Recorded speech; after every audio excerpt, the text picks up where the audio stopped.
It's pronounced Quokka. And we're going to go through it, talk a little bit about it, and I'll also share some behind-the-scenes stuff, some art, some things that didn't make the episode.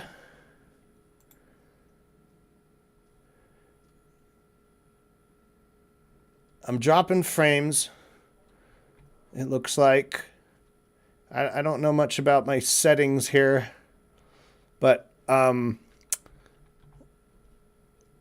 try this. Make this kind of big.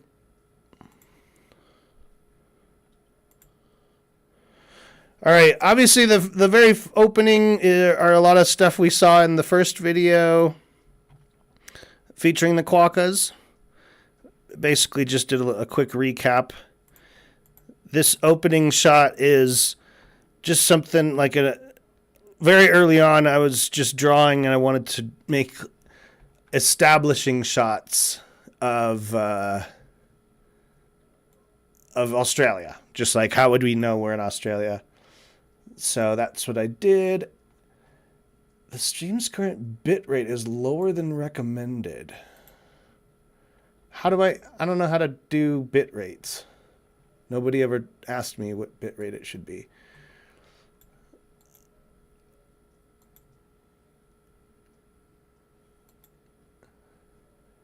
Is that something to do with the stream? Oh my goodness. Anyway. So yeah. There's also, it's only on for a second, but there's a slight parallax that I'm doing with pretty much all of these shots. So the sign is on a different layer than the background, than the clouds. So they're all sort of moving independently. This is also a parallax effect with multiple layers. And this is the inciting incident. So while I was working on this, we're not going to play the sound for now, but obviously the music is a huge, huge, huge part of this whole video.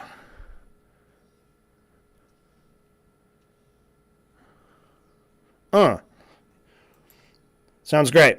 So what happened is DJ Danarchy, we were just chatting and talking about stuff on Discord, and he sent me a big folder full of old music of his and just instrumental tracks and things that he had. And so I went through this list. I was just listening to different tracks and I picked out my favorites and was kind of just, I would just listen to them and sort of imagine what beats of the story or what action images came to mind. So when I was putting together this intro, I sent a sample of it over to DJ Danarchy, and I was using an older version of this piece. It was just what was in the folder, and he's like, "Ooh, hold on, let me like remix that and beef it up a lot." So the original audio was great, but this is just so much more polished and epic, and you know, big stereo sound and everything. It's really cool. Yeah, he basically did score it because I had the melody, boom, boom, boom, boom, boom, and there was the strings and everything, but he just really brought it up to the next level. He elevated it, which then got me more excited, and I ended up doing more stuff with the visuals to try to match the epicness of the music.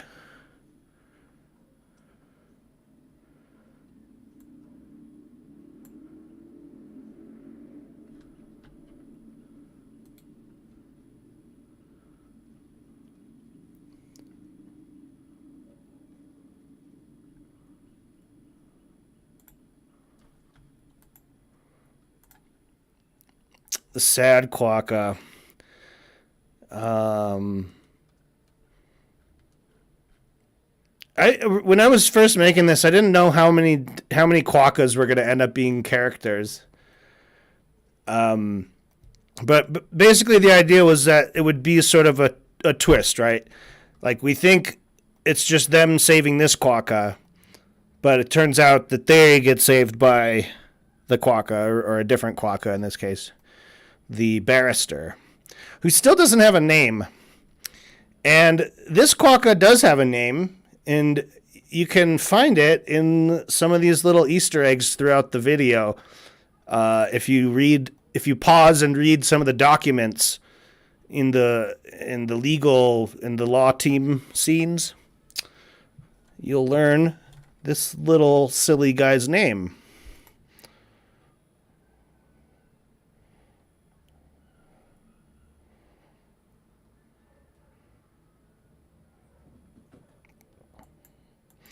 So now we're back at the familiar set of our, the last couple videos have been using the same backgrounds for Dan and Jordan. This little animated sequence I love a lot, and I didn't really have any other place to put it in the video. I didn't think that it sort of fit in the timeline of the story. And ultimately, like, you know, I don't know. I just really liked that little sequence, so I wanted to, like, show it off. So I just had it to where they're watching a little video about him on TV. Just to sort of be able to include that. Spent a long time making it. And then this is the fun part. If you know, you know. If you know, you know. This is the Big Les show. What are you talking about? I got a little Sassy the Sasquatch there in the corner. Oh goodness, why am I? Let's make this bigger for us all. Sassy, and this is a sort of repurposed reference to Big Les. I got his pink shirt. The face is totally different, but this, if you haven't heard of the Big Les, this, you're in for a big treat. Because if you like anything that I do, you would love Big Les.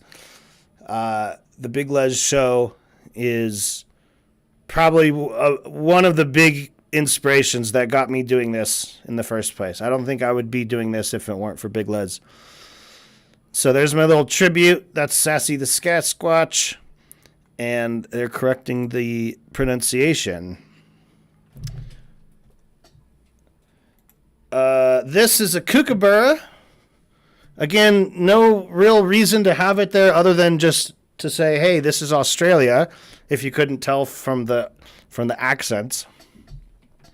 Although if somehow you couldn't tell an Australian accent, but you could identify an Australian bird, that, you know, this is for you. But I thought it was fun. I like kookaburras, and this is just, I don't know what this lady would have looked like, so I just used my imagination and kind of drew sort of a woman that I knew from Australia, more or less. Again, parallax. I used 3 layers. I loved drawing this whole scene. I can show you in the behind the scenes, but basically you had this almost exact picture. And it was like, oh, this is so perfect, because I was thinking I need one shot that can establish that I'm in Sydney and I'm at a zoo. And there's like a legitimately real photograph of like clearly a zoo with giraffes and zebras, and then the fucking Sydney Opera House and that stupid bridge all in one shot. And that's not like a fake. That's really, there is a place where you can just be like, oh, this is Sydney at a zoo.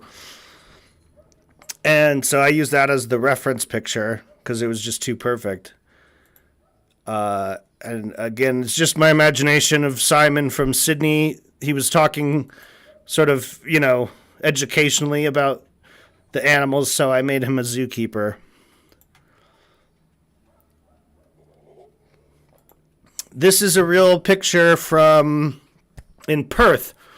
There's this little tourist spot called the Blue House, the Blue Boat House. And if you Google image search Perth, Australia, you get a lot of these will come up. So I decided to put a lady there just sitting on the edge there. And Perth is actually around where the story is taking place. It's not in the city, but it's in the region, because that's where Quokkas live.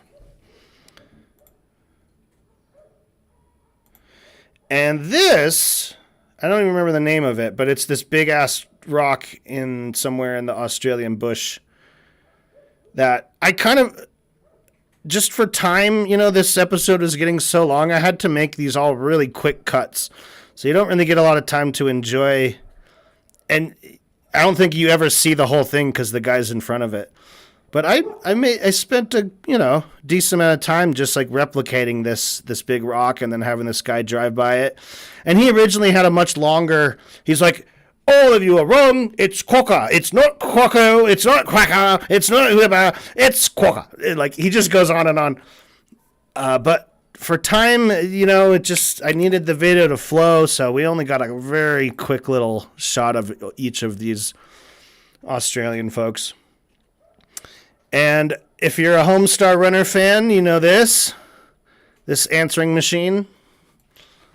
Obviously, Marzipan's answering machine. The most famous of all cartoon answering machines. Wait, what's going on? We frozen? All right.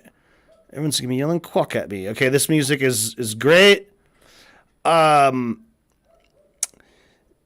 This instrumental right here, actually, maybe we'll see if we can release it like a soundtrack of, but he's got this awesome Prof and Tech 9 rap that goes over this instrumental.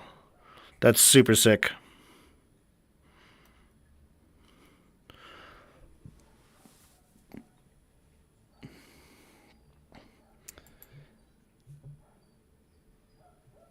Okay, we're really pushing our limit with internet and stuff. Maybe I should just play this on my desktop. We'll probably get a better performance from it. Just gonna switch over real quick. That way I don't have to stream it from YouTube. I can just play it straight from the original folder from whence it was uploaded. So it won't have any end screens.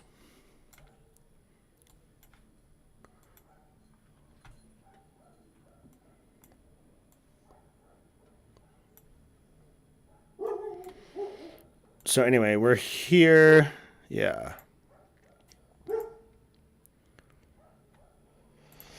I really like the colors that I was able to achieve. I remember this being a lot of fun and nice to draw and just sort of, I don't know, just get colors down. I think this project, I've been a lot more thoughtful or like purposeful with color and how I'm coloring things. I keep getting these warnings about my bit rate, and I have no idea how I'm supposed to change that or affect that. What the fuck is a bit rate? I don't know what it's telling me to do. What do you want? I'm going to go into... It must be in settings. It sounds like a settings kind of thing. Stream... Ignore streaming service setting recommendations. No?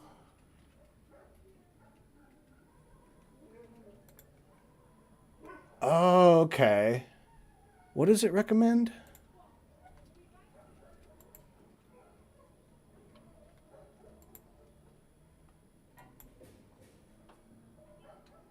$6800.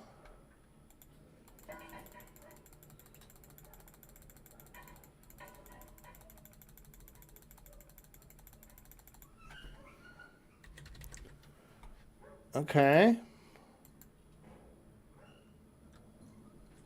Okay. Has anything changed? Maybe, maybe not.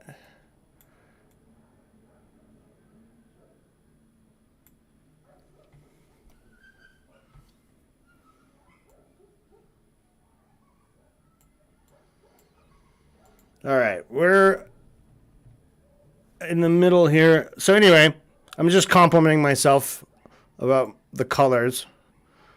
It's just very pleasant. This is a direct tracing of Celine from a picture that Dan tweeted.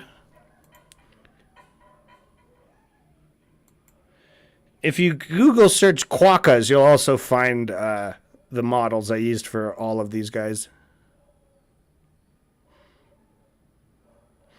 But I had to obviously adjust them to make them look sad, because there's no pictures of sad Quokkas. They're all happy all the time. So I had to use a bit of imagination with that. Wow, it's playing just as badly as if I was streaming it.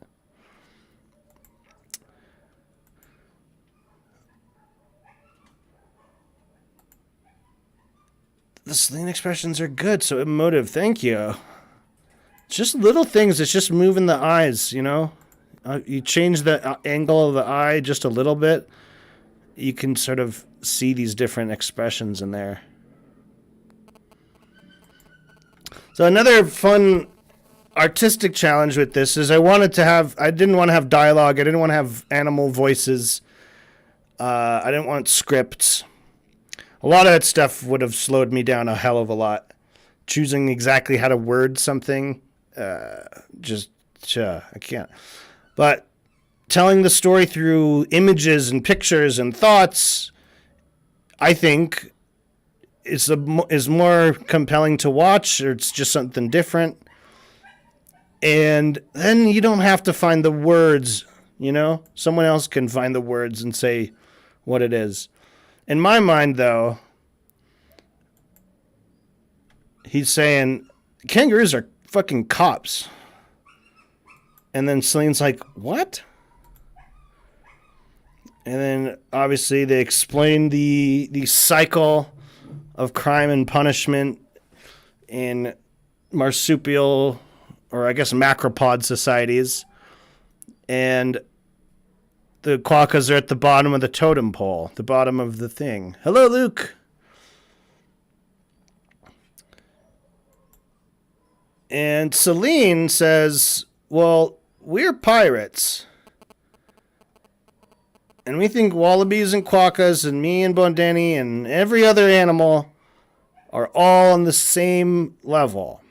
Except for kangaroos. Those guys are fucking dorks. And we kick their asses. And he's still caught up on the pirate thing. You guys are not pirates, what? You're pirates, huh? Where's your eye patch and your hook hand? And your scabbard? And Celine doesn't have a hook hand, but she does have the eye patch. Which goes into the second thing, the big theme of this cartoon, obviously, is video games.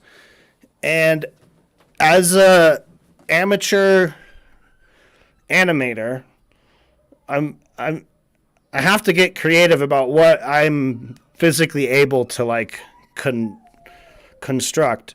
And if I go to video games, that is already like this nice sort of language of moving stories along and solving or ignoring certain problems, like where did she keep the patch? How did she put it on herself? Like, they don't have pockets. And like, these are just like these little things that would bug me. And then it sort of hit me like, no, just make a video game inventory menu. Because like every video game in the world, nobody worries about, oh, where does he have that object when it's in his inventory? I don't see it on the character. He doesn't even have pockets. Nobody cares. And so that got me onto this video game train of like, I can depict certain like creative challenges that come up, or how to move the story along, or convey like a lot of something. We can reach into the video game bag and use some of those tropes and those techniques. So my favorite off the bat is the inventory menu. Like, just pick up a menu. I'll definitely be using more of that in the future, of ways to, like, you know, just explain something or exposit, you know, what is this object they just found? You know, you can pull up the menu and then that can have like a little description of it. Do you know that it's pronounced Quokka? I thought about having a kookaburra sound effect. But ultimately didn't go with that. Just there wasn't any real part in the story that worked. So she reiterates, we're pirates, we kick ass. And then the barrister Quokka, explains that he's a barrister. And they have a nonprofit legal squad called Quit.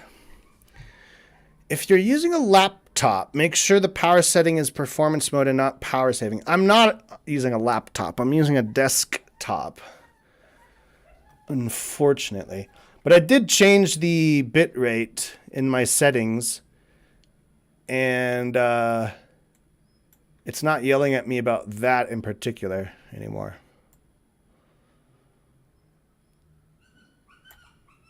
But we'll see. This was a lot of fun too. This idea kind of came at the end part,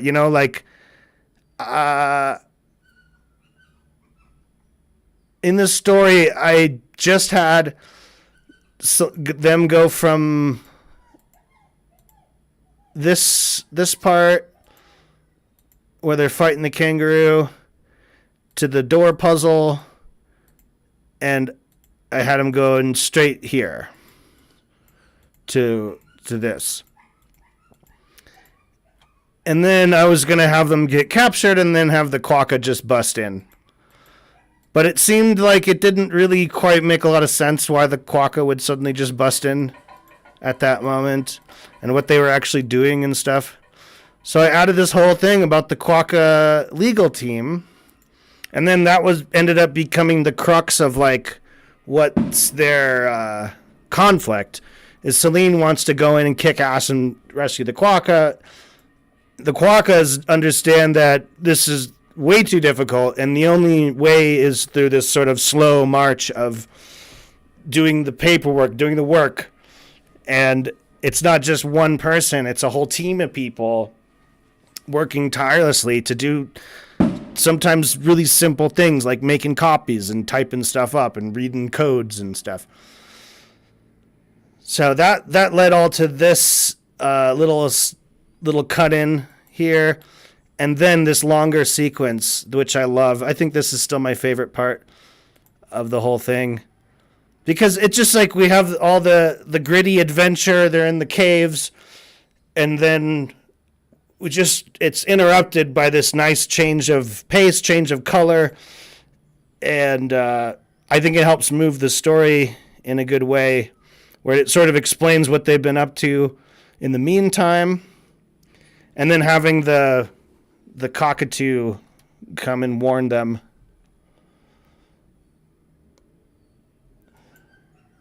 Having pirates who have a corporatoplasy.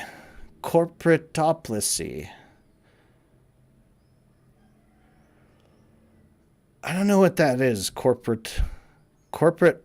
Are you saying corporate policy or oplasy?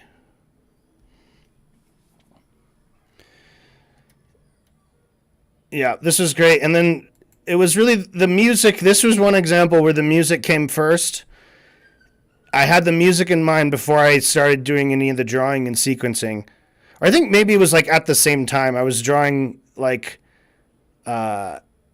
the little typewriter one.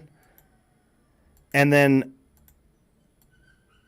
as I was drawing this, I had the music, and I was like, oh, I'm going to make this whole scene set to this beat. And it just worked out so perfect where I made the little guy come in with the drums.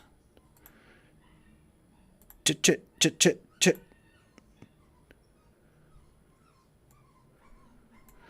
And that's pretty easy animation, it's just three frames basically.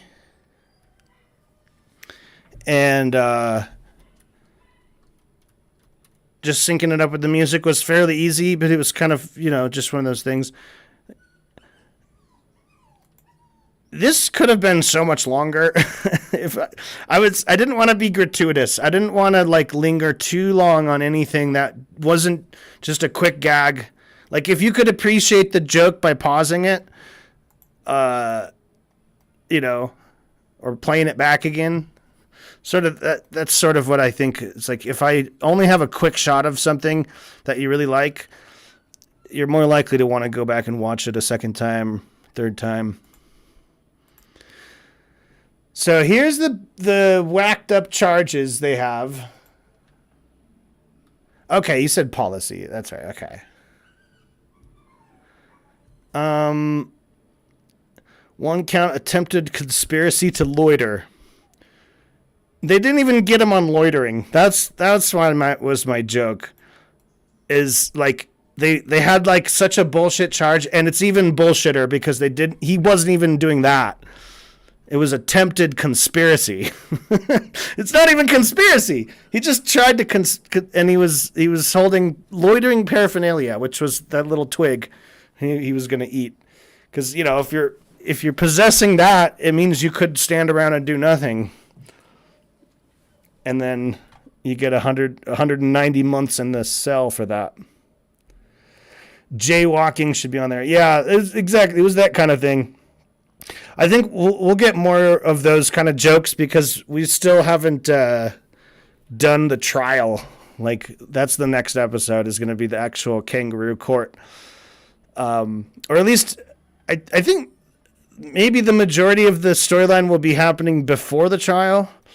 The pre-trial stuff and leading up to them escaping, because there's no way, despite them buying a little time, there's no way they're going to succeed if they try to play by the court's rules, you know? They're going to have to get creative and figure out something else.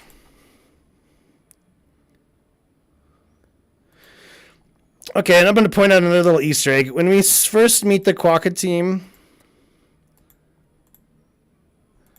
pay attention to this guy right here in the left on the computer.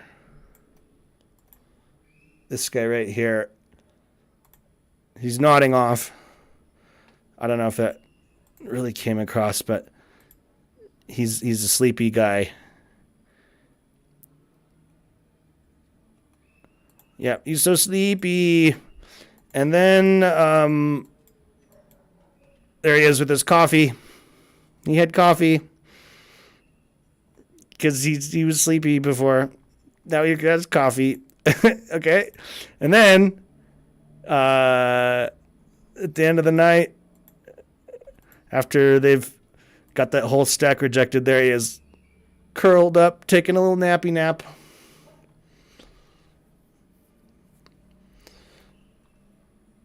So there we go. Also, the mama Quokka is smoking a cigarette by the another just very quick blink and you'll miss it.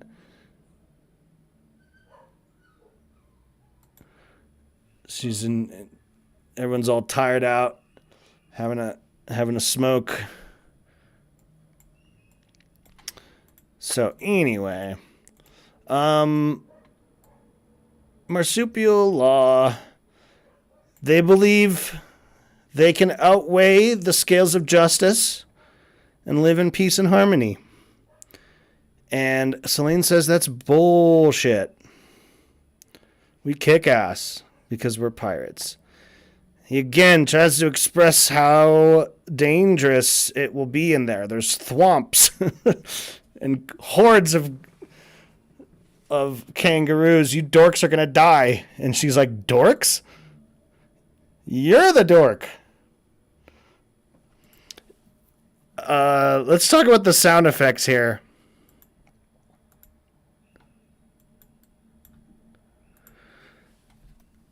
So I got a lot of sound effects. Some of the meow sounds and cat sounds were from my own cats. But none of the angry stuff. Like, there's no way for me to ethically source angry cat sounds. I'm not gonna stress my cats out just to get a recording of them. So a lot of those were also just stock animal sounds that DJ Danarchy found and passed along. And I went with like the panther right there. As soon as she gets super mad because he called them a dork. Urgh. This is awful. By the way, I only show it quickly, but I never got the proportions or the shape of the mouth right there. I feel like it's just way too weird looking. But I was on a schedule. Like basically when I draw a scene, I draw it, and at some point I have to be like, it's good enough, keep going. Otherwise this thing will never get done. And so I'm always going to have a lot of these like just real funky shots, which like don't look at it too much. These are great. I like the depiction of them as dumb dorks who are going to get themselves killed. Ooh, do a kangaroo with Mike Tyson tattoos.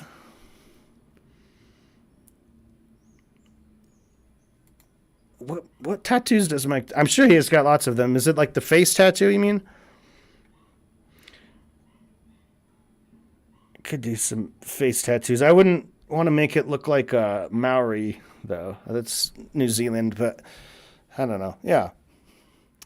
So another good thing with video games is the maps and like NPCs like telling you where something is, giving you directions. In video games, you don't do that. The NPC just goes, it's on your map. I marked it. So it's like such a fast, convenient way to be like, hey, where is it? And instead of like a character having to tell them something, we can just see it ourselves on a map and put a big old icon on it. So some of these little video game tropes are extremely useful for moving the story around. And eventually, this is kind of another joke of like, I'm zooming into this giant picture because I wanted to make it seem big, but obviously the closer and closer you zoom in, the more pixelated you're working with. And I just kept it pixelated, and then Selena Bundini.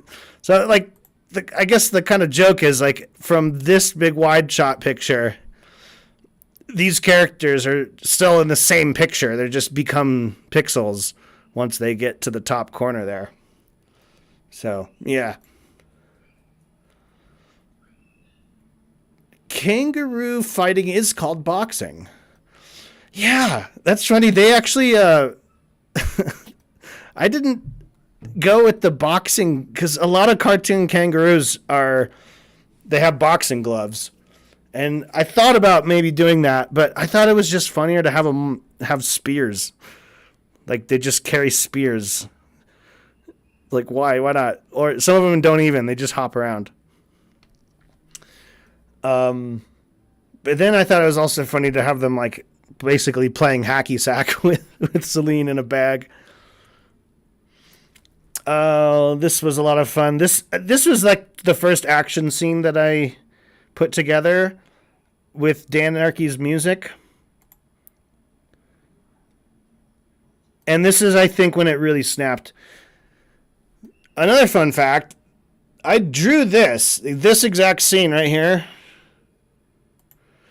on the day after Election Day. It was like the morning after the Election Day. And this was basically how my mood was feeling. Yeah, so that was on November 8th that I sat down and drew that. Really proud of how it turned out. And it really set the aesthetic for a lot of the other scenes of just trying to do like slow motion, but still make it look fast, if that makes sense. I wanted 24 frames a second of like, bah! But I also wanted slow motion. I wanted to be like stuck in this, like, we're in this instant where the wind is blowing. Turned out really cool. I'm a big fan of it. And this is another place where I kind of like these little mistakes. Like where it's clearly like, oh yeah, that's just a transparent picture of this elephant pose that you're just sliding across the screen. to me, there's something just great about that. It's part of the whole aesthetic that I like, which is to show your brushstrokes. I don't try to make everything perfect looking. I don't try to, obviously look at everything is slop. It's all slop, right? It's just got to be charming and the right kind of slop. Yeah, if you notice that his takeoff is the same as when he lands on the beach. I just got the same asset and just did it in reverse.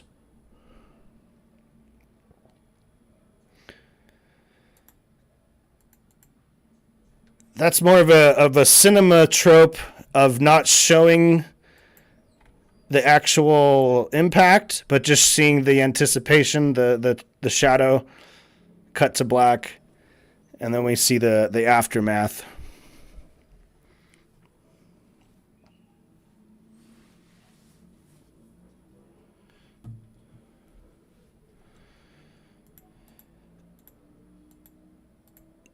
This was another kind of idea I had, which I didn't want them just to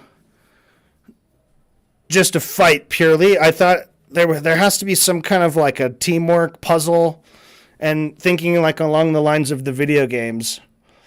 I actually made the puzzle level game first, and then later I was like, what does that really look like in their world when they're not video games? So that's basically this. This is one door with a control center, and there's actually another secret door up here that's got its own control center back behind it, that actually controls this door. So this control actually controls that door. Anyway, that was sort of my idea, because I drew that after I drew this. This was the first video game thing I did.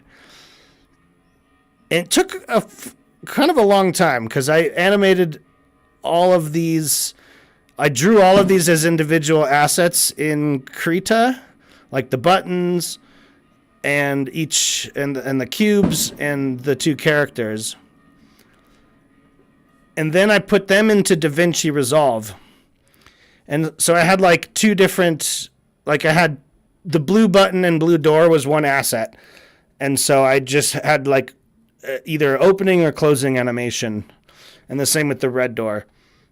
Red button and red doors. Those were a separate picture as well, and I could just flip them on or off.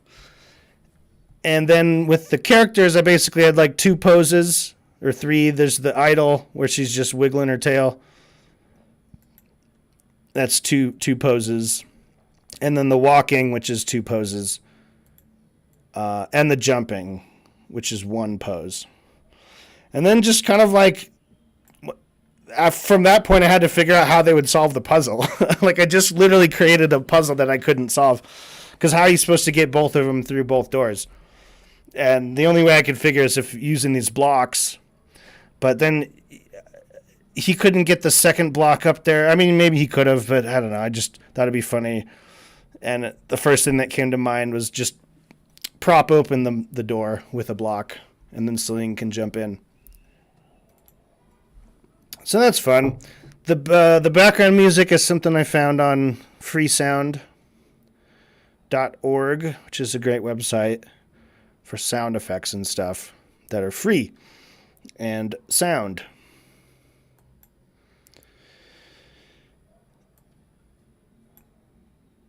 Seemingly innocuous treasure chest with a red eye patch gives her an extra 5 HP, which comes in handy at the end because she's down to a last hit point at the climax. So we talked about this already. I love it. I like the attitude of this clerk, kangaroo clerk. Just like so excited to deny all of this stuff. Talk about some of this legal jargon. Nobody's commented on this yet. I thought it's maybe super obvious, or maybe it wasn't obvious enough. I couldn't tell. Title 50, Chapter 32, subsection 1528, paragraph B. Does anyone know what that is? Now, if you try to read any of this shit, it's all nonsense. It's just like dumb, like legal words mixed in with nonsense. Tutorial abuse beneath flickering habeas corpus lamp. Disbursements rattled like drunken dice, whispering secrets of linguistics to unsuspecting plea bargains. It's all nonsense. But the joke is that hidden among all of this nonsense is an important little clause, which is that all critters deserve a trial.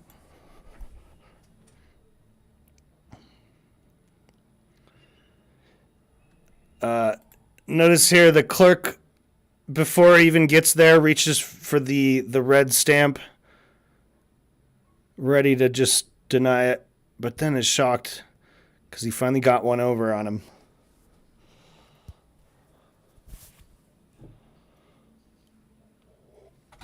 This was also one of the very earliest drawings I made when I was just messing around with isometric perspective. It's a really good perspective to do with video games because when you're animating something in isometric perspective, that means that as things get closer and farther from the camera, they're not actually changing in size, right?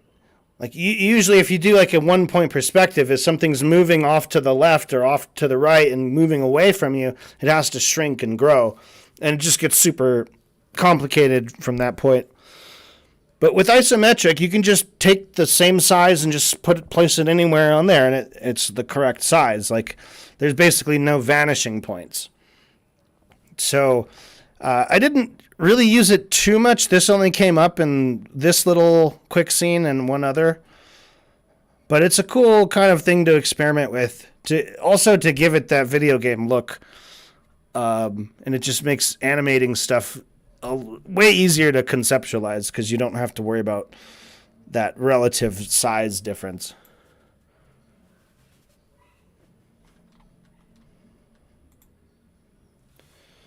Walking cycles, which I don't normally like to do. I don't like to animate walking cycles. They're usually not necessary. If you just want to bring a character into the frame, you don't need to animate them walking. But in this case, it kind of was important because this is part of the story. It's this long journey through this layer, and also to kind of get an idea of their energy as they're going and going. But walk cycles are a pain in the ass. It took a long time to get these, and it's fine. They don't look good at all. They just get the point across. That's the point. This was another big challenge, working with layering multiple documents of different sizes on the top. So basically, I drew this, or what did I do? I drew this, and then I had to zoom in and then make a new document, because otherwise it gets too pixelated. And you could see how it changes from, it switches because it's really blurry and pixely right there. So you can see how blurry and pixely, because that's actually a really big picture that I'm zoomed close to. So I can zoom out and capture all of these things in front of it. And then I do a really quick pan, and then it's a completely new document again. But I'm still zoomed way in. And I've basically made a very, very small copy of the previous document. And I say document, it's really an image sequence, right? It's like a folder full of PNGs. But they play basically like a video. So then I made a second one that's really, really, really tiny and stuck that in the middle of this other really big document with the thwomp in front. There's a lot of trial and error trying to get that to work. And it kind of works. I mean, I kind of wish it looked cleaner, but I also know that it doesn't need to look cleaner. As long as it looks like you pretty much get it. These all go by really quick, but if you take a look at this video game level, see if I can pause it in time. It's basically everything that we saw in that first shot, but from a 2D. The stompers and the green goo and then the lava and all that stuff. So, yeah, this is obviously a reference to the first scene. Not the first scene, but the first kangaroo encounter. And my favorite joke, of course, cats, of course they're going to be able to jump through flying knives and jump over things and jump through lasers. But then they come to a door. What are they going to do? She doesn't know what to do. She's just a cat.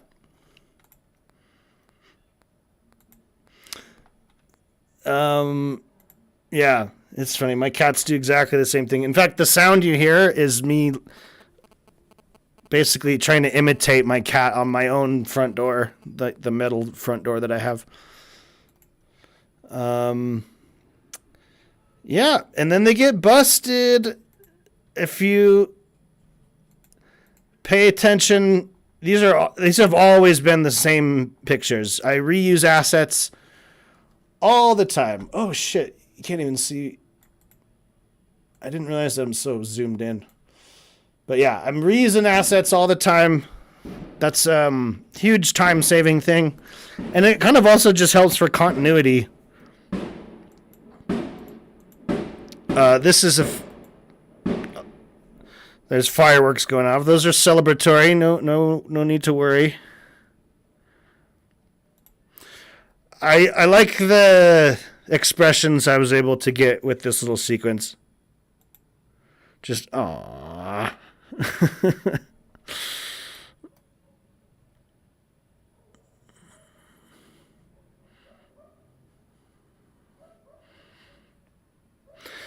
These are some of the later additions. These kind of black and white or red and black ones. I sort of did that really in the last week, or the last couple days of this project, just to fill in some extra time. Does anybody know what kind of bird that is?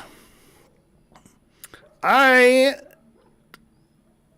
don't know why. I just was like, we need a messenger bird. And so I did a little research on some different local birds.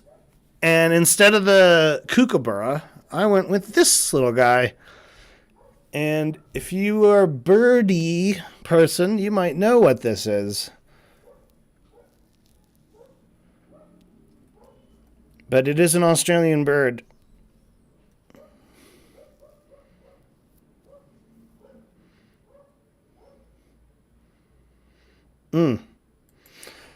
I like that fiery sunset.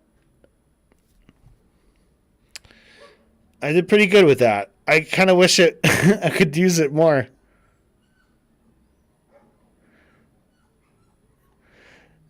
Okay. This is another one of my favorite jokes is the the towel. Oops.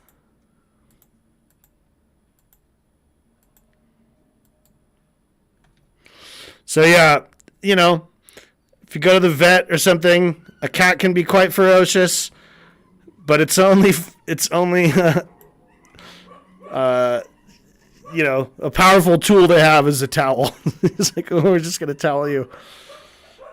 So, yeah, but this started as a reference, because to get a good reference picture of a cat flipping out and being angry and scratching people, it needs to be ethically sourced. So this was just a vet doing their job, trying to help a cat, and the cat being spicy. So it was a perfect kind of reference. So I basically just clipped not every frame, but key frames from this video I found on YouTube. For, I think, a pretty good, you know, if you look at it, again, if you look at any one frame too long, it's really janky. But as you see it just go by quick, it works. But just pulling that towel out, that makes me laugh. It's like, all right, we're going to get the towel. All right, in the bag. Oh, no. So this was tough. It's tough to, and where it really gets hard, not only watching them kick the shit out of the bag, but then to see this. Oh God. I was expecting people to scream, to say, "Oh no," when this happens, and it's tough. It has to go hard though. Like we have to feel like there's some stakes here. She's down to 1 hit point. And then poor Bondeni is helplessly chained up and we hear his cry.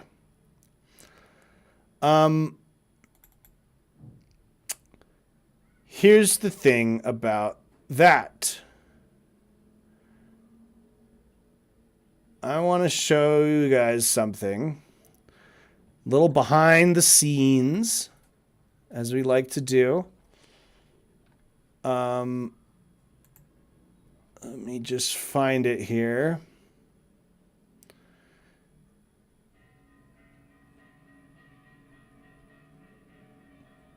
You ever have this thing with Windows where you click a folder,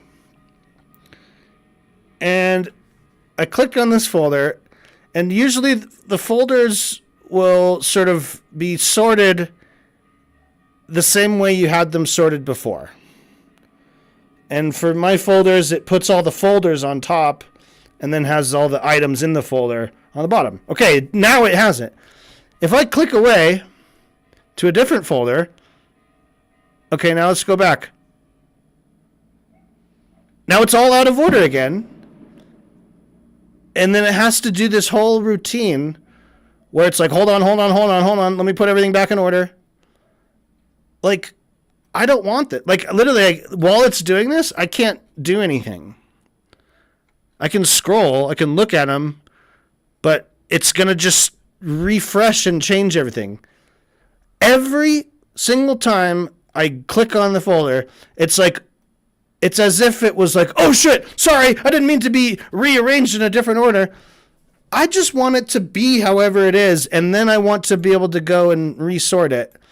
But it always insists on not being this. When I click away and I click back, it changes it and then makes me sit there for a minute while it re-puts everything back to where it just was. I don't know if I'm expressing that right. But just that little thing, like sometimes when I go, oh, let me click on this, I'm sitting there waiting, and if I'm stoned enough, I'm not even going to remember what it was I was clicking for. See, look, okay, I just went forward and it was like, oh no, that was the wrong folder. Go back. Literally just went back, and then here it goes. It's all out of order. Well, it's in a different order. It's basically an alphabetical order, but without any of the folders on top.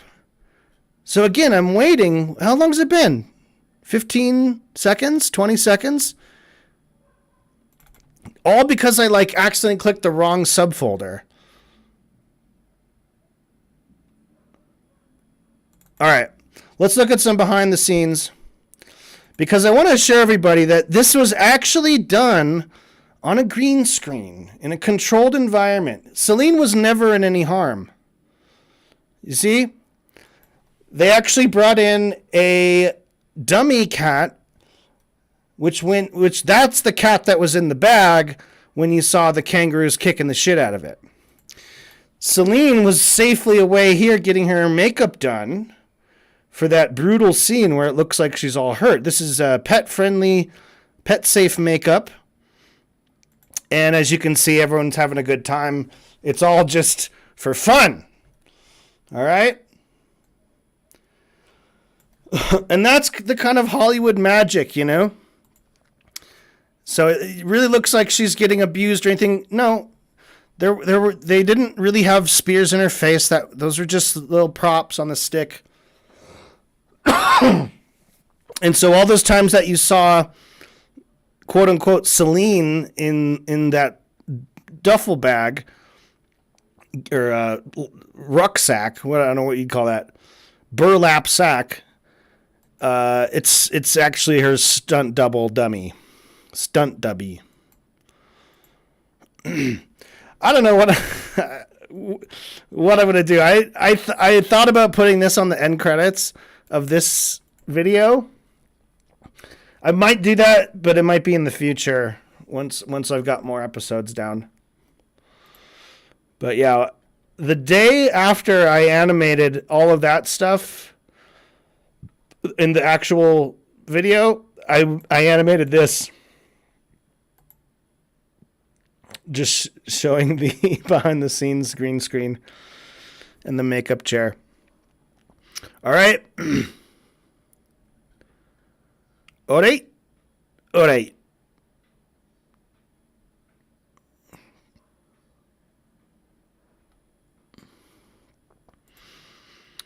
Okay.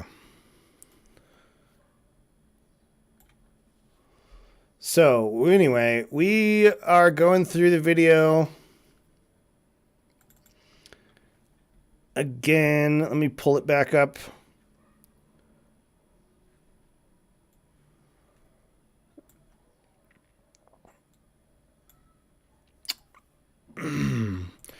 Yeah, so that's just makeup. That's pet-friendly makeup. Selena's a wonderful actor. But yeah, here comes the climax.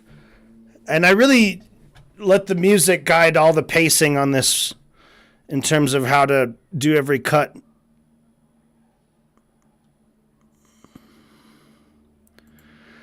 Yeah, again, you have to suspend your disbelief. He was so determined that this little Quokka was able to just sort of like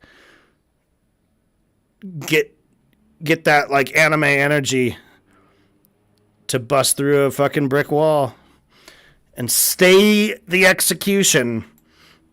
And here's another shot of that same reference, Title 50, Chapter 32, subsection 1528, paragraph B. You know, you'd be so smart if you could remember that all the time, like Alex thinks he can.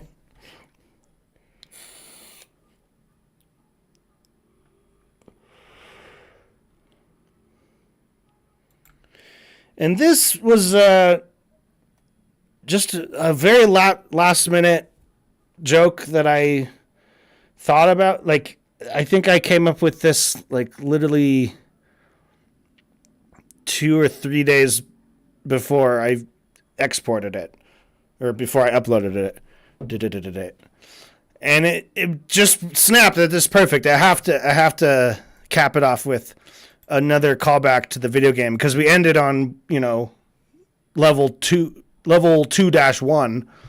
We had level 1-1, 1-2, then 2-1. So I was like, yeah, of course we need a 2-2.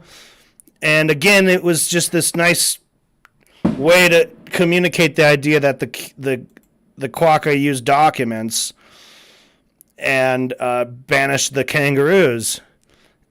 And also, we needed a resolution to the fact that Celine was almost dead. And which was also with video games, you just get a little party potion, Oh, it restores everyone's health. Okay, great. How does it work? Who cares? It does. And that's how it goes. So I'm very happy with it. I'm proud of how it came out.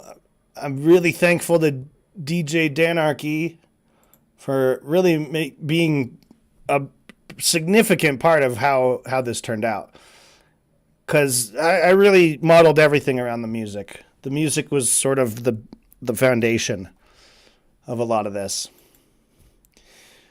So, what's next? Well, one little thing is I have, this is 30 minutes long, and it's a fast forward time lapse of all of the art that I did for this video. Roughly in the order that I drew it in. I think I mixed around some of it. But this is a full 30 minutes long. And it goes through a lot of stuff. You'll see some of the original pictures that I was tracing off of. The door, the big security doors, the walking animations. Oh, some stuff that didn't even appear in this episode. This is episode 2 stuff. This was kind of more just like practice concept art. I'll probably still use a lot of these assets. But yeah, some stuff in this haven't been released yet. Maybe won't be released. Oh yeah, here's when he busts in with the stay of execution. This whole thing. Oh yeah, it's definitely not in order that I drew it in. And some of the art here is also not even in the video. Some of it got cut. Some of it didn't make the cut. But it's pretty cool. I'm going to put some kind of music to it. And then I'll post it up on the channel as a members only. But why don't let's watch. I'm going to do a little bathroom break. I'm going to refill my drink. So I'm just going to put this on like this. And let's just play it for a little bit. Okay, Cobella says, OMG. OMG what?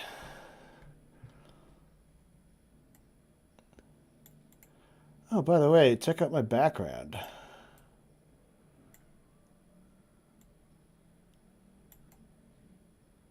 I'm in Australia. Look at my Australianness.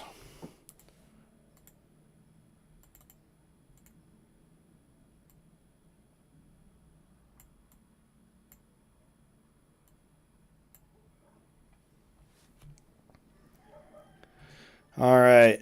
So yeah, let me go get a drink and stuff. Enjoy the time lapse.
Ooh.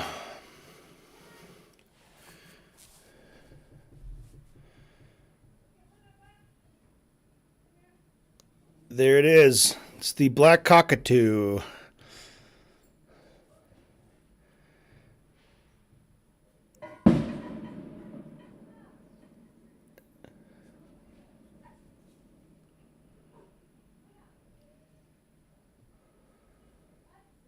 Some brick wall corridors.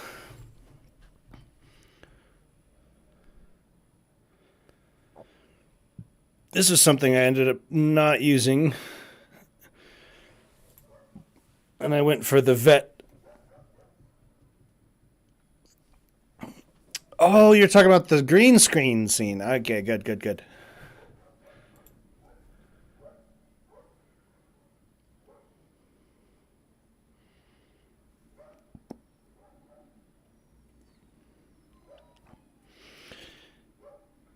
yeah, this is basically how I copied this cat. I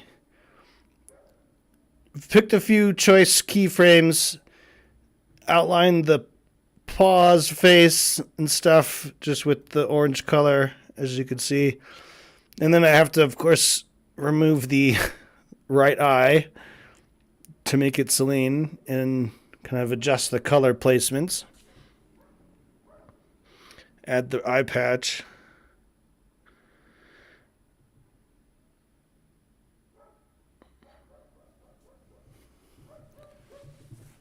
But that's how I do it.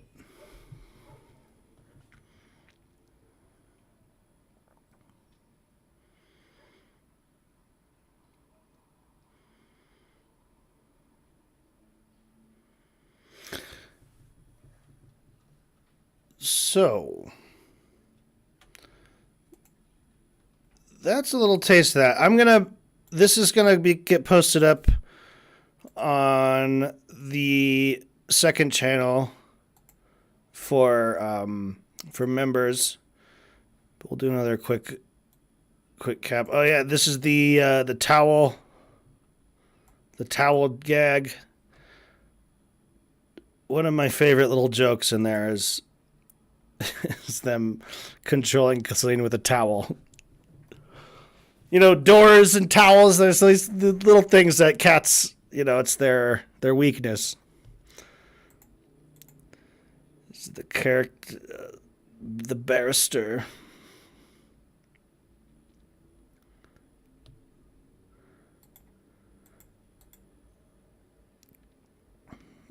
Oh yeah, the black cockatoo was a lot of fun. For some reason, I just really wanted to capture the realisticness. You can usually do like a bird flying and landing with just like two little pictures, just blap blap. It doesn't really have to look good. But I was compelled to just like take a little extra time to make that look kind of nice, like a real bird.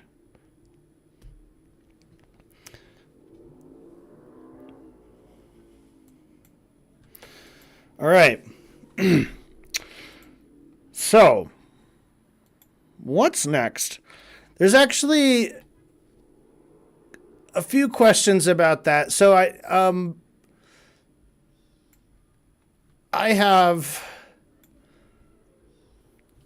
probably the next 3 episodes, or story beats at least, in my mind.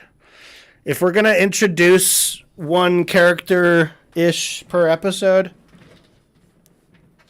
you know, then I think I kind of know the general setting of the next few episodes. Obviously, we have to wrap up the Quokka storyline. They've got to escape. I think all of the Quokkas need to escape, and they need to get their asses to Rottnest Island. Rottnest Island is a little island off of southwestern Australia where a lot of quokkas live. And a lot of quokkas live there because a lot of kangaroos and dingoes don't live there. And it's sort of their safe haven. So I'm thinking something's got to happen, and Celine and Bondeni have to get all the quokkas off of the mainland, get them to Rottnest to safety. And then basically one of the quokkas is going to stow away in the pirate ship. And they're not going to notice until it's too late. And he's just going to have to join the cult. The Celine's family. By the way, it does change from Celine's family to the cult of Celine. And that's kind of loosely going to be like the major long-term arc of the series, is that it's going to become a cult. And I don't know what that means exactly. Doesn't mean it's going to be more problematic. It might. I mean, obviously we need some drama and excitement. There's going to have to be problematic elements and issues that have to get solved. But it's kind of like how when you watch Breaking Bad, you're like, oh, eventually he becomes, Saul Goodman. But during the whole thing, he's just Jimmy McGill. Well, it's like, well, I know it ends up being a cult, but for now it's just Celine's family.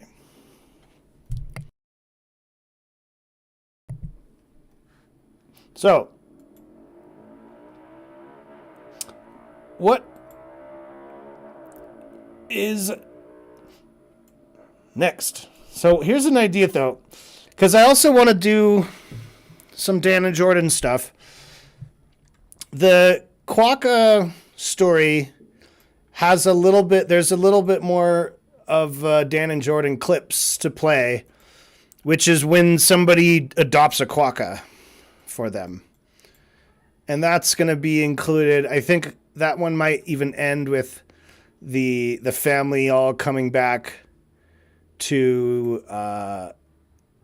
back home to Chicago. And, just a little break before episode 3, which they'll set out again and start a new adventure. Episode 3 is going to be their discovery of, or their meeting of the whale, the blue whale.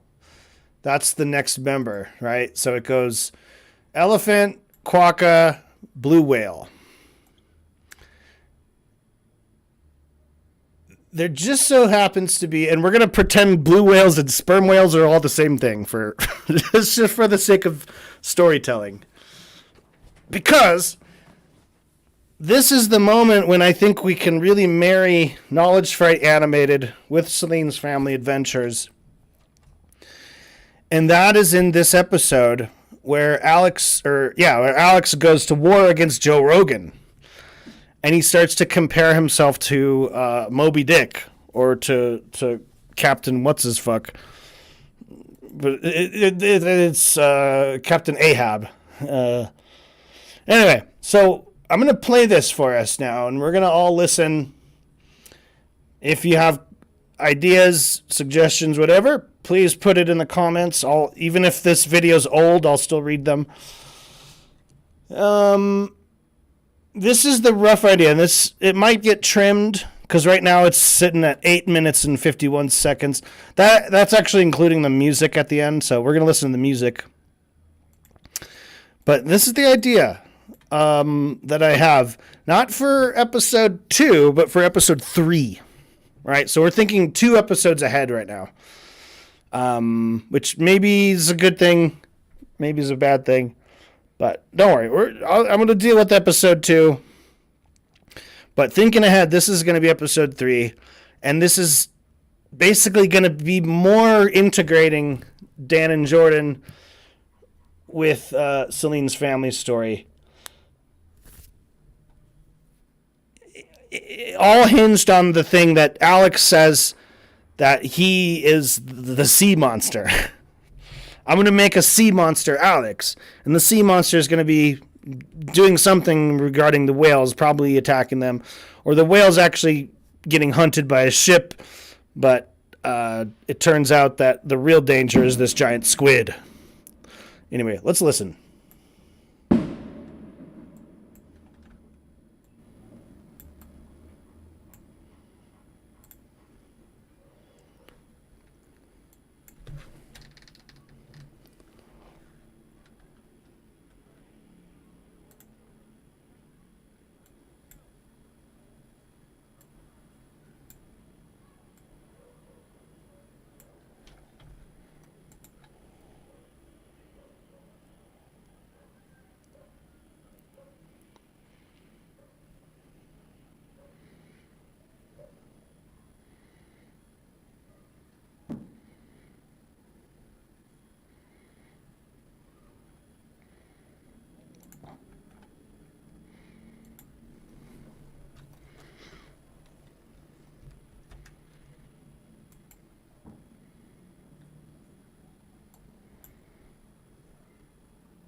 All right.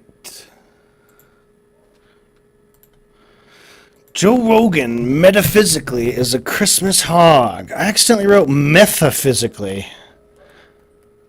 There might be a pun in there if he was a meth head. But I don't think he is.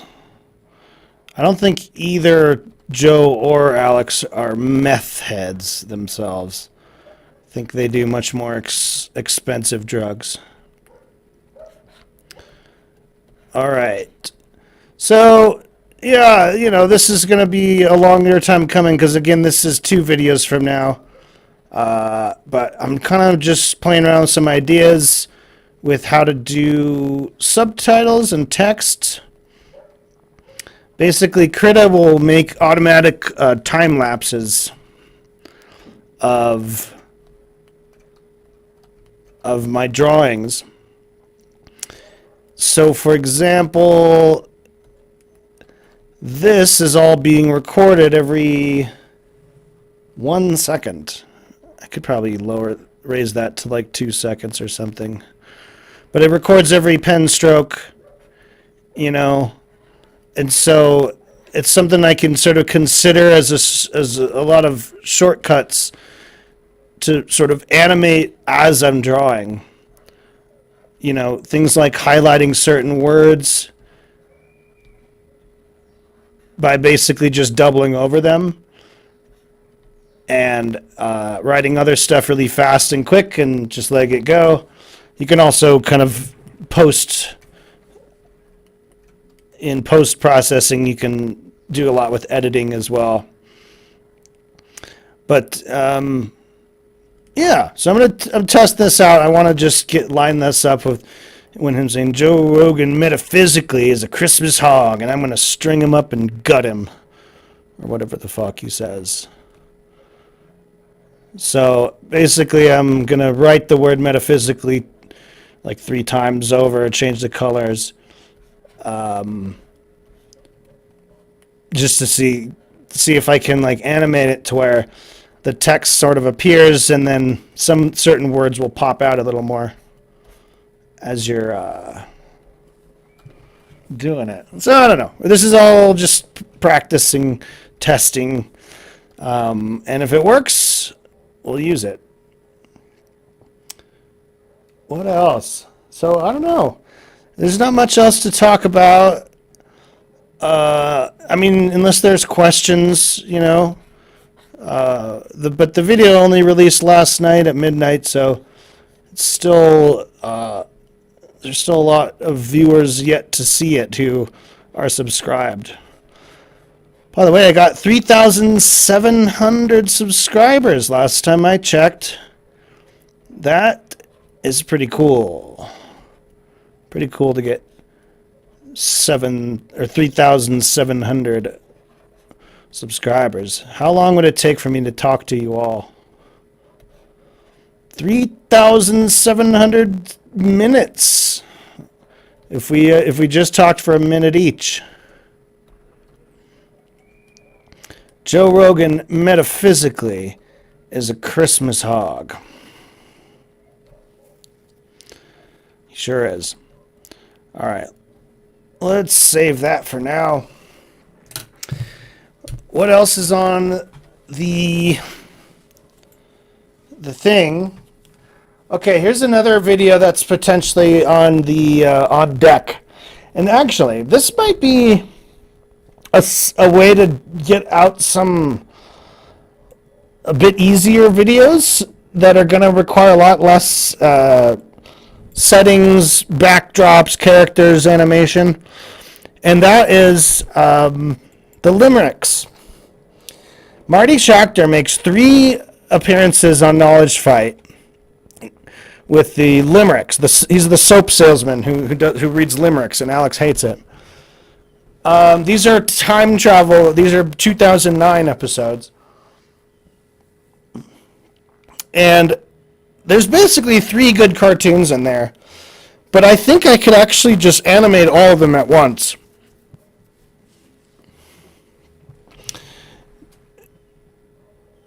And then maybe you could split it into 3 different videos and release those like in between the big releases, in between doing Celine's Family Adventure. So like during the 2 months that I'm working on Celine's Family Adventure, it'd be nice maybe to be able to drop like a limerick one, and maybe even a few. So that's an idea. I've got a. Do I have a cut down version of the limericks?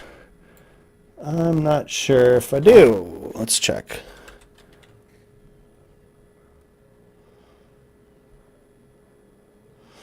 No, I've got the full episodes, but yeah, from June 2nd or June 22nd, June 1st through 3rd, March 30th. So limericks, Marty Schechter. That's another possibility.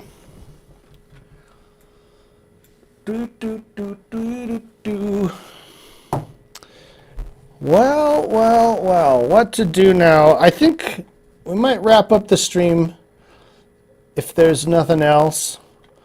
Thank you for watching. Whether you're watching live now or if you've clicked on this video to watch later, appreciate it. Appreciate ya. And yeah, I'm just looking around at my comments here. Everyone is really nice. Got lots of good comments. There's no bad comments.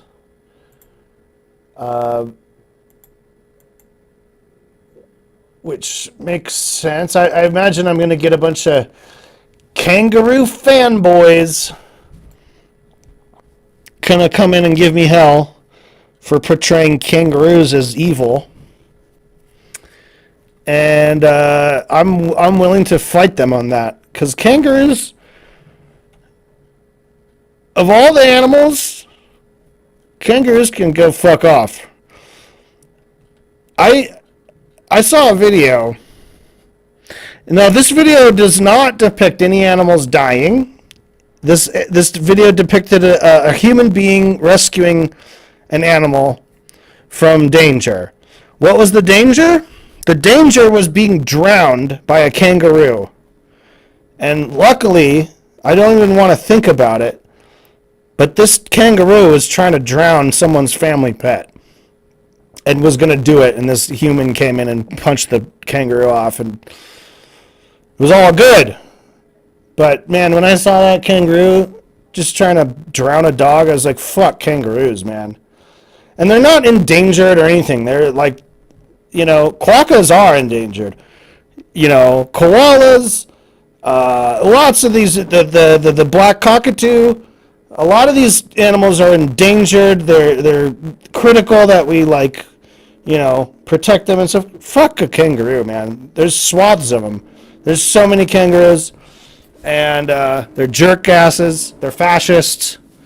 They're basically like if Trump supporters were some kind of animal, they would be kangaroos.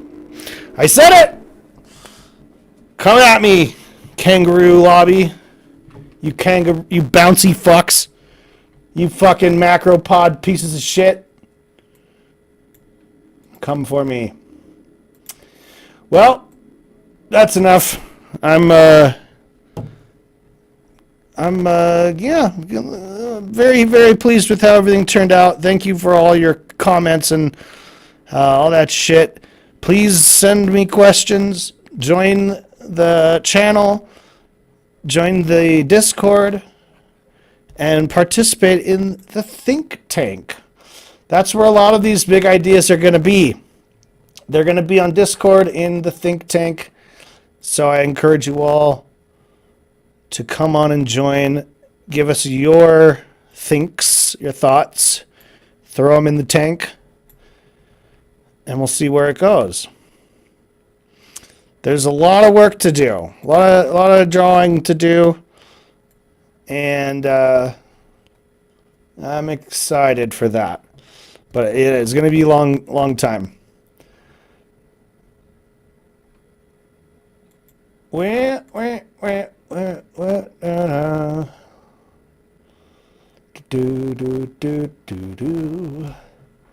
Oh my goodness. Dan Friesen has just responded. Dan Friesen has seen the video. That is some incredible attention to detail. I saw this video earlier, and I was really moved by the heart and work you and Kudos put in. This is to DJ Danarchy. Into that. I was trying to get Celine to watch it, but she was facing the other direction, sitting on my lap and wouldn't turn around. Celine refuses to watch my video? Oh, that's so cool. I'm so glad that Dan has seen it and he thinks that there was heart and work put into it. It's true. Put my whole ass. I used my whole ass. Well, that's nice. We also have one from Jordan. Jordan Holmes says, "That's awesome."